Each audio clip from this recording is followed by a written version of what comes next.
Learning the hardships of life with my mother.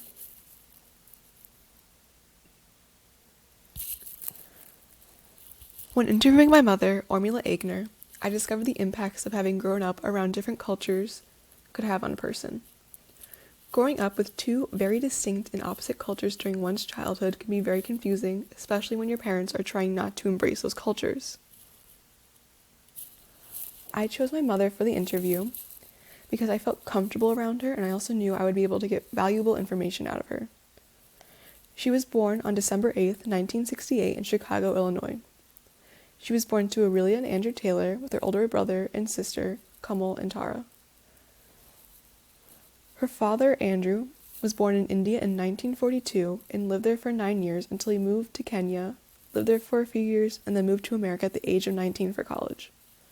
Her mother, Aurelia, was born in Chicago, Illinois, and then moved down south to live in Mississippi with her aunt until the age of 18, where she returned back to Chicago to live with her mother.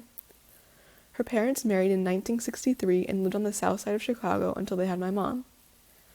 My mom grew up on the northeast side of Chicago, where she would find her love for art and use it as a way to comfort herself.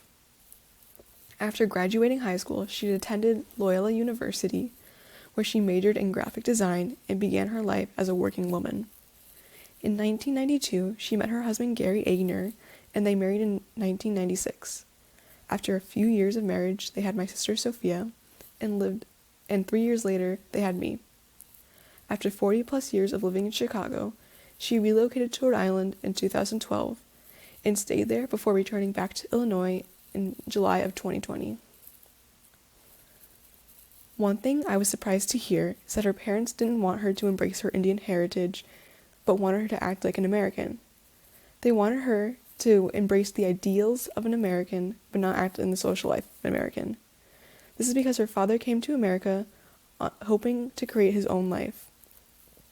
So this was a way for him to assimilate himself as much as possible. So this meant acting like an American in his eyes. So when he had his own children, he made sure that they weren't raised like Indians, even though he still raised them with the Asian stereotype of being strict to a point of fault. This can be seen in a quote from the recording. So growing up, my father raised my sister and my brother, who are older, raised the three of us very strict. He was just probably because he came from India and he was not accustomed to American culture.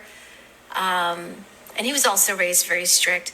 But he wasn't accustomed to it, so he did not want us to act in an American way. Yet there was sort of a dichotomy to his thinking because he wanted us to be American in the ways of success and going to school and being educated, but not in the ways of social activities. So he didn't want us hanging out all night and dating at early ages and just being, I guess, just doing a lot of American type.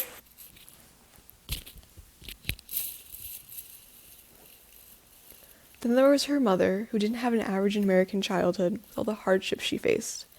Since both my mom's parents really didn't know how to raise her like an average American child, my mother was simply confused of how to act. She was told to be an American, but was raised as what her parents thought were American values. One thing I was interested in after interviewing was what graphic design was like in the early 1990s. During the 1990s is when people started to switch from hand-drawn designs to computerized designs, with platforms like Photoshop 1 coming out. Because of this, this was an experimental time for designers, and they started creating new designs, like using typology as a medium. My mother, Ormila Aigner, taught me that even though you might experience confusing times in your life, and you might not understand exactly who you are, you still need to be able to find yourself. She was confused from an early age of what it meant to be an American and how she should act. But she was able to figure herself out and become her own person with her own identity.